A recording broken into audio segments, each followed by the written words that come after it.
트럼프의 정치 스타일이라는 것이 특히 국제 무대에서도 철저하게 약육강식의 관계이기 때문에 우크라이나를 배제해도 된다. 이 러시아 우크라이나 전쟁을 정확하게 이해를 해야 되거든요. 선과 악의 대결로만 놓고 보면은 이 전쟁을 잘못 이해하게 되고.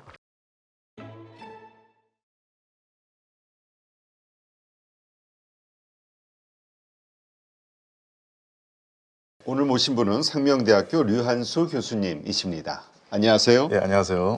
자, 일단 우크라이나 관련해서 요즘 참 뉴스가 많이 나오고 있는데요. 예. 켈로그 특사가 우크라이나 분할을 2차 대전 직후에 예, 독일처럼 예.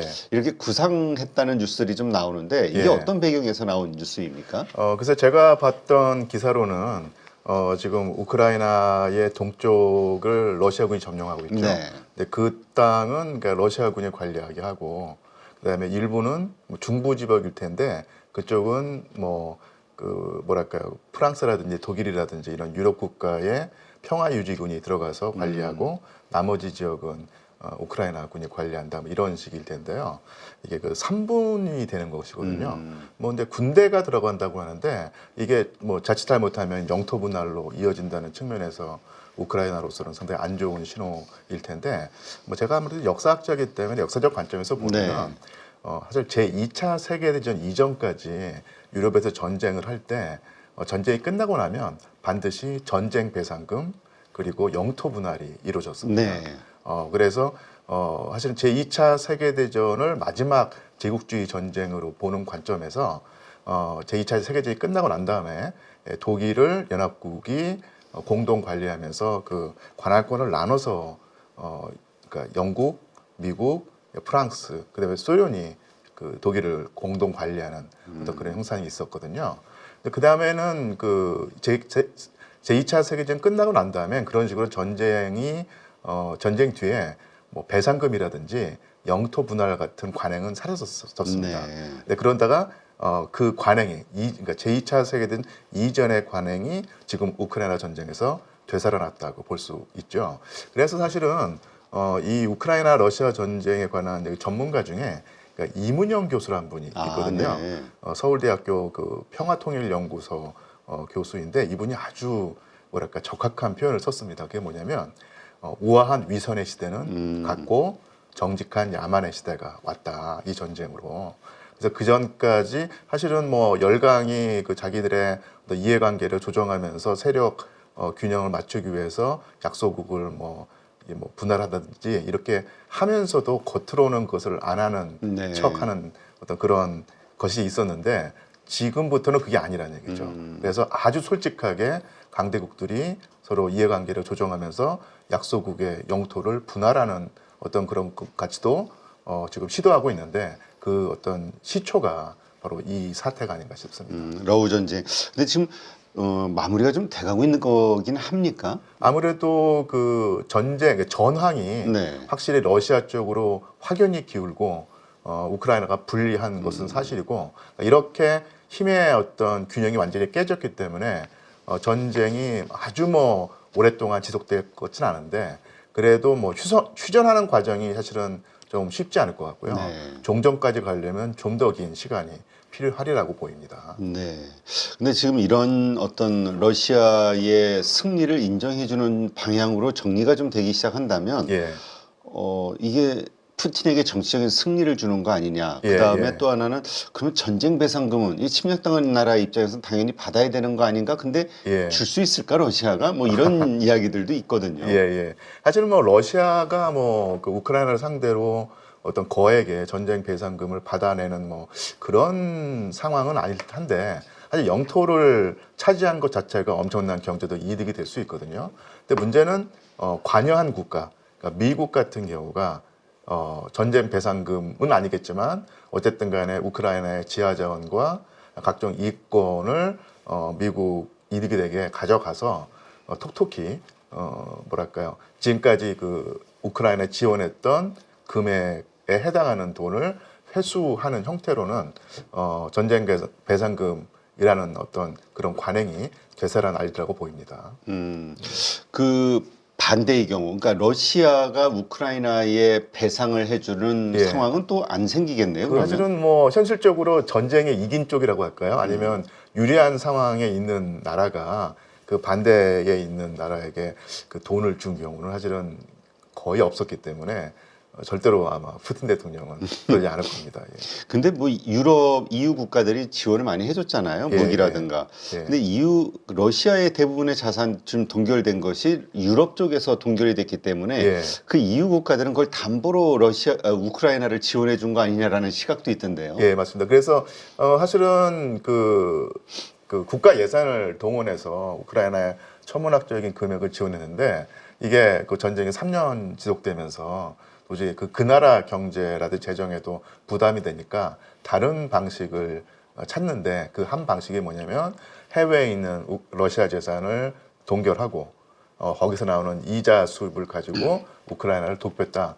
뭐 이런 식의 어떤 방안이 모색이 되고 일부 시행이 됐다고 알고 있습니다. 네, 그렇군요. 지금 그렇다면 어쨌건 미국이 주도하는 뭐 여러 가지 상황, 이게 빨리 마무리하고 싶어 하는 것 같아요. 미국에서는. 예. 그러다 보니까 무슨 지금 말씀하시는 어떤 그 2차 대전 이후에 독일처럼 그렇게 나누자. 예. 뭐 이러저런 이야기들 나오는데 여기에 우크라이나의 어떤 주장, 예. 입김, 의견 이런 거는 이제 반영이 안 되는 것 같습니다. 그렇죠. 뭐 우리가 흔히 하는 말로 정말 피도 눈물도 인정사정 없는 국제 관계란 말을 하는데 이 국제 무대, 외교 무대에서 힘약한 나라가 그것도 전쟁에 패배하는 나라가 얼마만큼 심한 그 상황을 맞이할 수 있는가를 보여주는 한 예로 우크라이나를 들 수 있겠습니다. 네, 그렇군요. 지금 미국 뭐 지난번 뭐 히토리를 포함한 천연 자원들에 대한 그 채굴권 이거를 뭐 요구했던 거는 뭐 워낙 뉴스에서 크게 나와가지고 예. 알고 있었는데 이번엔 보니까 러시아 가스 통제권 예. 이것까지 요구한다 하던데 예. 미국이 이렇게 자꾸 이렇게 늘어나는 요구사항이 늘어나는 이유는 뭡니까? 글쎄 뭐 이게 트럼프라고 하는 인물이 사실 그 비즈니스맨의 속성이 강하기 때문에 도저히 그 손해를 보는 장사는 하지 않겠다 그런 측면이고요. 그러니까 러시아를 상대로 그런 어떤 요구를 했다고 했을 때 실현 가능성이 없다고 하더라도 이 그 뭐랄까요 그 협상 스타일이 상당히 큰 요구를 한 다음에 살짝 양보하면서 자기의 의사를 관철하는 그런 전략을 러시아를 상대로도 쓴 것이 아닌가 그렇게 추측을 한번 해봅니다. 네. 근데 하여튼 우크라이나 입장에서는 참 지난번 젤렌스키 대통령하고 트럼프 대통령하고 TV에서 막 서로 예, 설전을 하고, 예. 설전이라기보다는 완전 망신당했죠. 그렇죠. 그 나름대로는 이제 어떻게 말할까요? 항거하고 목소리를 냈는데 상대가 또 트럼프고 또 상대가 미국이기 때문에 몰래 국내 안에 우크라이나 안에서는 어떤 자기 지지 세력을 결집하는 효과를 일부는 봤을지 몰라도 얼마만큼 그 뭐랄까 국제 무대에서 우크라이나의 목소리가 무시당할 수 있는가를 전 세계에 그 뭐랄까 알려지는 그런 치욕을 당했다고 할 수 있겠죠. 네. 하여튼 그렇다면 이 우크라이나의 이 러시아 가스관 통제권까지 달라고 요구하는 것은 실제로 우크라이나를 상대로 그걸 받아내겠다는 것보다는 그 여러 가지 협상 전략상 자꾸 우크라이나에 압력을 가는 걸로 봐야 될까요? 예, 그런 측면도 있고요. 사실은 우크라이나가 지금 국가가 뭐 파산 상태라고 할 수 있기 때문에 이 무기대여법을 통해서 이게 무상 지원이 아니라 무기대여법을 통한 원조기 때문에 일종의 외상이거든요. 이 외상을 받아내는데 예를 들어서 우크라이나의 자체 경제력을 가지고 그 갚는 형태가 아니라 지금 미국에 둘 돈이 없기 때문에 결국 미국은 이제 뭐 일종의 현물 내지는 그 우크라이나가 제공할 수 있는 유일한 수익원을 히토류 개발이라든지 가스 쪽으로 보고 있는 듯합니다. 네. 그래서 우크라이나가 향후에 그 경제를 재건하고 국가를 재건하려면 경제가 활성화돼야 되는데 그게 어렵기 때문에 그런 식으로 이권을 미국에게 넘겨주지 않을 수밖에 넘겨줄 수밖에 없는 그런 상황이겠죠. 네. 돌아가는 상황 보면은 트럼프 대통령은 자꾸 우크라이나를 협상 대상에서 빼고 러시아하고 단독으로 좀 하려고 하는 움직임인데 우크라이나를 이렇게 빼려는 이유가 있을까요? 젤렌스키나? 글쎄 뭐 우리가 뭐 충분히 예상할 수 있겠지만 뭐 그 작은 협상에서도 당사자가 많이 있으면 서로 이게 의견이 갈리기 때문에 어떤 합의를 도출해내기가 어렵죠. 근데 국제 무대도 마찬가지일 겁니다. 그래서 되도록이면 트럼프는 여기서 빨리 전쟁을 종식해서 자기의 어떤 그 나라 안팎에서 위상을 높이려고 하는데, 그러니까 우크라이나가 계속 뭐랄까요, 자기 목소리를 내면서 협상을 지지부진하게 끌고 가면 이게 안 되기 때문에 우크라이나를 배제하고, 그러니까 러시아와만 그 1대1 어떤 그 절충 협상을 시도할 것이고요. 따라서 이 뭐랄까요, 트럼프의 정치 스타일이라는 것이 특히 국제 무대에서도 철저하게 약육강식의 관계이기 때문에 힘약한 우크라이나를 배제해도 된다, 무시해도 된다, 이런 철학이 반영이 됐고, 강한 자, 즉 푸틴과의 협상만이 자기에게 의미가 있다, 뭐 이런 어떤 그 트럼프의 철학이 이렇게 발현됐다고 보입니다. 네, 그렇군요. 근데 이 젤렌스키 대통령도 그렇습니다만은 그 강성주의자로 이렇게 보는 경향도 있습니다만, 거기에 그 어떤 그 우크라이나의 현재 핵심 그 권력들 여기를 뭐 나치의 후예로 보시는 네, 그런 시각들도 있더라고요. 그래서 뭔가 이 여러 가지 이 우크라이나 정부에 대한 그 좀 불편한 시각 있으신 분들도 있던데요. 예, 맞습니다. 사실은 그 우크라이나에서 젤렌스키 대통령이 정치 신인이었지 않습니까? 네. 그래서 그 희극인으로 배우로 활동하다가 그 드라마가 그 상당히 인기가 높아지면서 그 인기를 등에 업고 정치계에 뛰어들자마자 대통령이 되는 그런 특이한 경력을 밟아왔는데, 권력을 잡은 다음에, 정권을 잡은 다음에 사실 권력 기반이 따로 없었던 거예요. 국민들의 지지가 있었다고 하지만 그 지지가 사실 오래 가지 못했습니다. 네. 금방 그게 완전히 식어버렸었는데, 그때 자신의 권력 기반을 찾아야 되는데, 그 권력 기반이 됐던 정치 세력이 조금 뭐랄까, 차가운 어떤 그 학술적 용어로 말하자면 우크라이나의 강성 민족주의 세력이었을 텐데, 이 세력을 푸틴 대통령 측은 뭐라고 불렀냐면 네오나치라고 불렀습니다. 네오나치. 예. 왜 네오나치냐면 결국 그 1940년대에 전쟁을 일으킨 독일과 유럽의 그 나치 세력과 연계되어 있다는 얘기인데요. 그럼 어떻게 연계되어 있냐면 1941년에 그 나치 독일이 그 소련을 침공했을 때 그 한 갈래가 그 우크라이나를 가서 우크라이나를 점령했습니다. 이제 거기서 이제 소련군과 독일군이 격전을 벌이고 있었는데, 그때 그 우크라이나의 독립을 꿈꾸는 정치 세력이 존재했고, 그 정치 세력이 일단은 소련이 붕괴돼야지 우크라이나가 독립할 수 있다고 생각을 하고 했기 때문에, 소련의 적이 나치 독일인데 적은 내 친구라는 생각을 하고, 그들이 그 나치 독일에게 부역을 하고 적극적으로 소수민족이라는 유대인 학살에 관여했거든요. 그 세력이 사실은 제2차 세계대전에서 나치 독일의 패망이 된 다음에 지하로 잠복했다가 1991년에 다시 독립한 우크라이나에서 정치 세력으로 뛰어올랐다는 얘기입니다. 그리고 그 정치 세력이 결국은 젤렌스키와 제휴관계에 들어가서 젤렌스키를 떠받쳐 왔다는 얘기거든요. 그러니까 이런 측면을 계속 그 강조하고 부각하고 선전해서 전쟁을 정당화하려고 했던 것이 바로 푸틴의 전략이었고, 그러니까 여기에는 일정 정도 사실과 일정 정도의 정치적인 어떤 선전이 섞여 있는데, 하지만 그렇다고 해서 그 젤렌스키가 네오나치 세력과 완전히 무관하다, 이렇게 보기가 힘들기 때문에 이것이 국제사회에서 상당히 큰 약점으로 작용하고 있죠. 아, 그렇군요.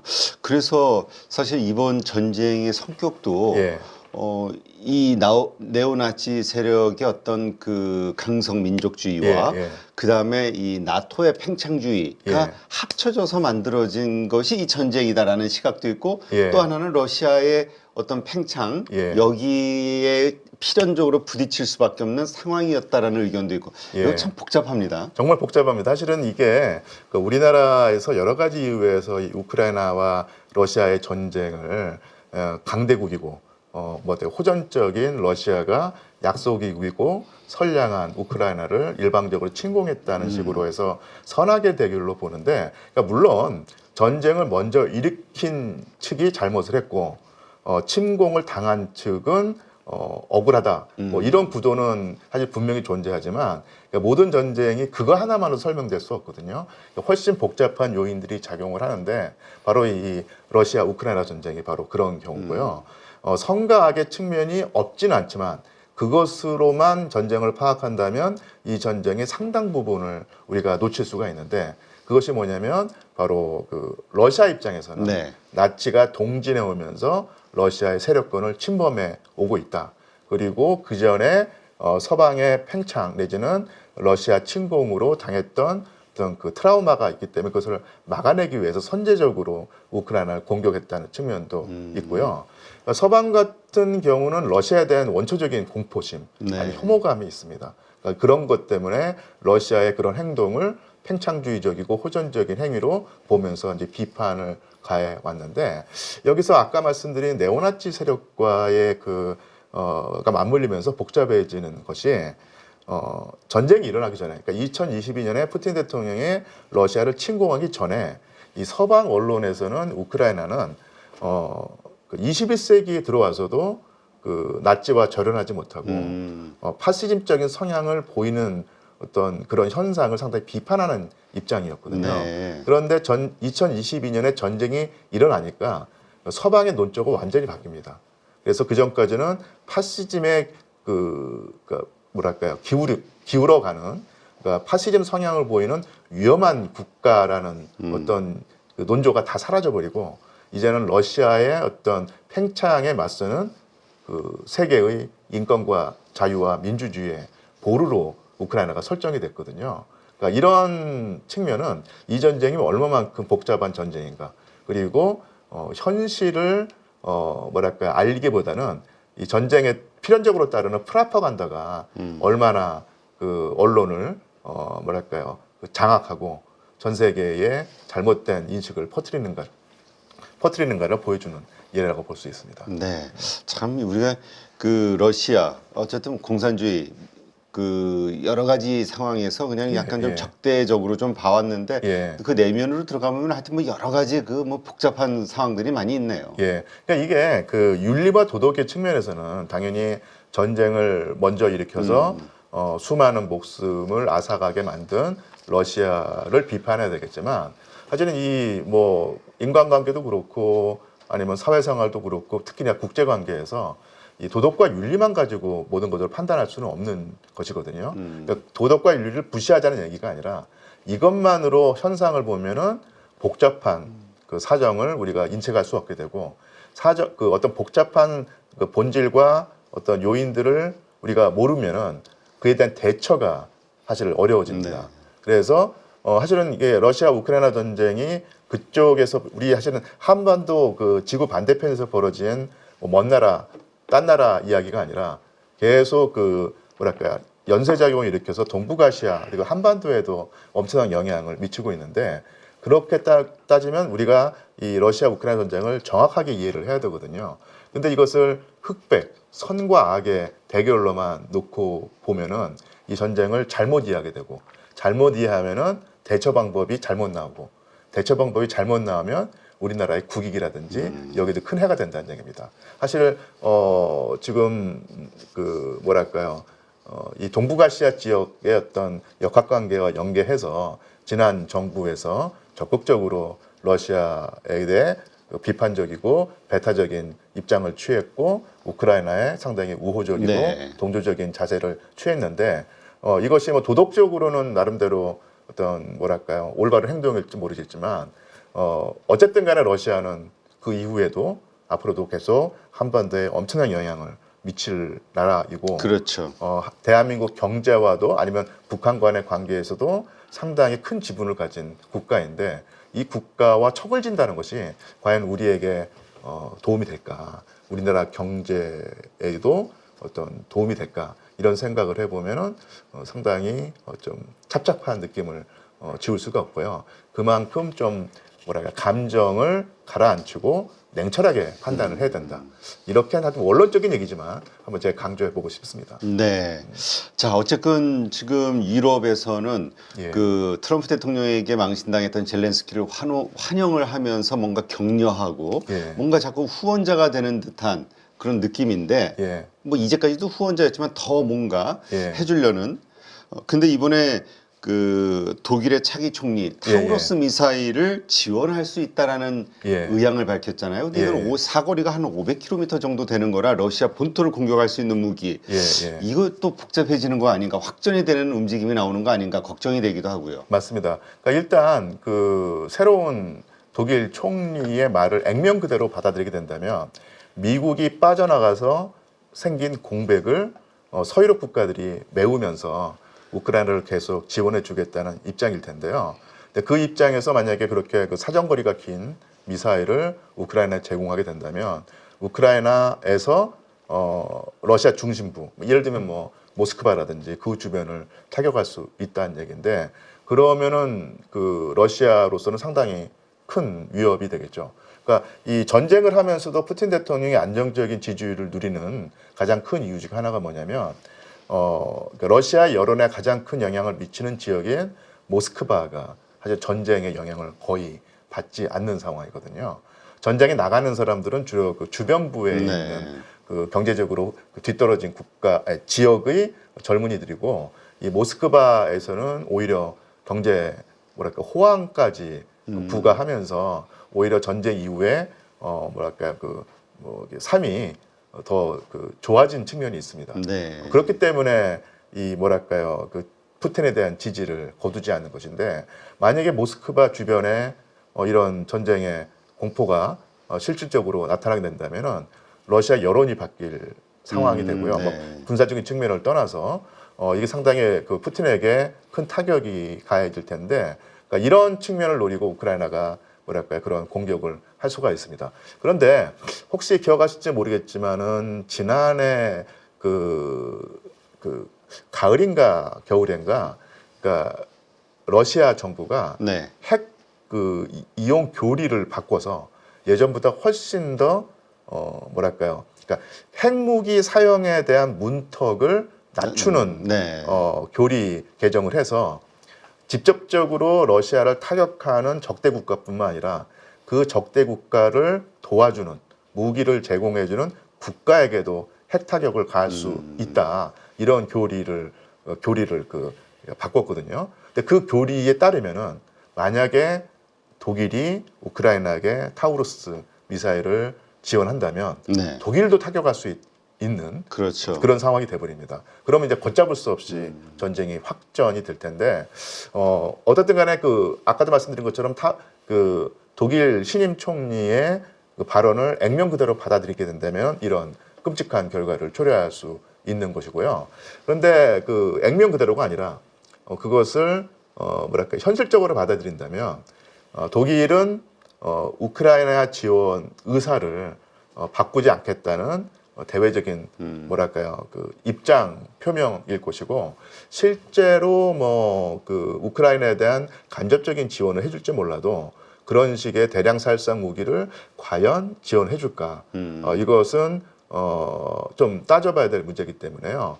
아무래도 미국이 빠져나간 뒤에도 영국이나 독일이나 프랑스 같은 국가가 우크라이나를 계속 지원하는 어떤 그런 관계는 유지가 될 텐데 이런 전황을 바꿀 만한 그런 엄청난 무기를 지원해 준 데에는 현실적인 위험이 따른다. 어쨌든 간에 러시아는 그 핵 보유 국가이고 미국 다음 가는 2, 3위의 핵 국가이기 때문에 그런 위험성을 생각하면 그 독일 신임 총리가 사실은 그런 행보를 현실화하기에는 어렵지 않을까 이렇게 한번 생각을 해봅니다. 어쨌든 이와 관련한 그 발표를 들은 푸틴과 트럼프 대통령의 입장 지금 나온 게 있나요?